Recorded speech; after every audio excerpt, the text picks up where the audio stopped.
today we're going to be making watercolor pumpkins.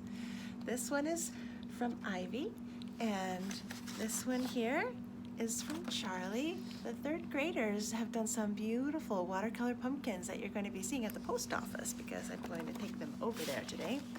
Last year, when we did some watercolor pumpkins, we had one professional artist who came by and thought of pink for the background. I love that. We also had a child who filled in all the blue.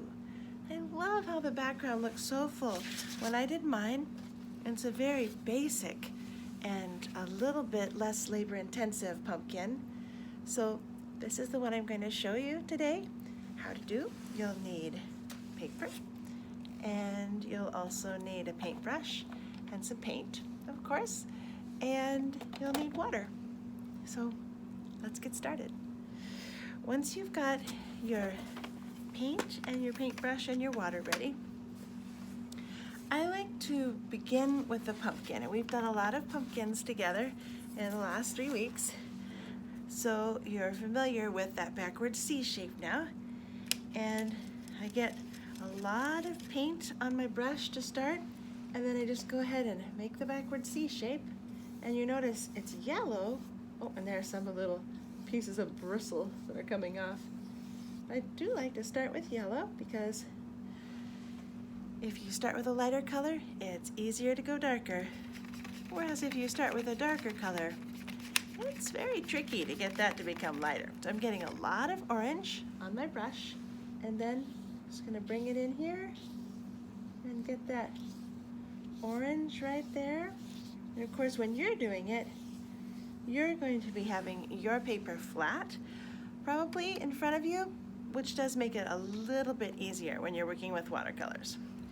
Then I'll go ahead and get some brown on my brush so that we can get that stem. And it's just light at first. And then you can see, like, if there is a little extra brown running, you can always put that into the pumpkin as a shadow or a little bit of extra line.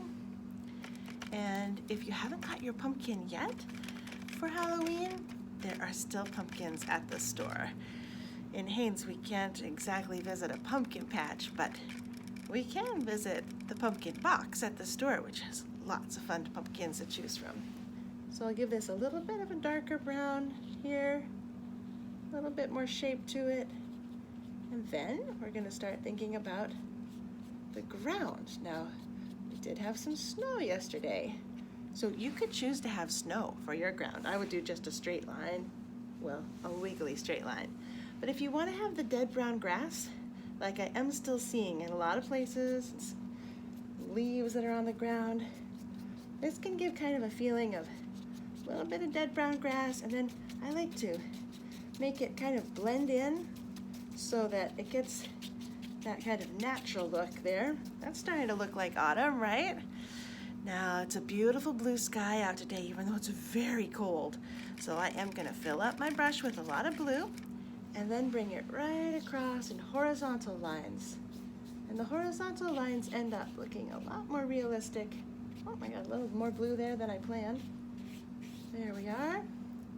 And if something does happen that you're like, wait, that's not what I planned at all, that's just fine. That's one of the ways that watercolors can be magic, you know?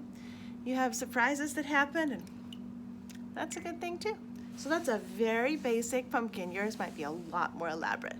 And if you make one you like and you want to bring it in, I'd love to put up some pumpkins here at the library. We don't have much time left for pumpkin season, so we'll hope to see some beautiful pumpkin art before the end of October. See you soon.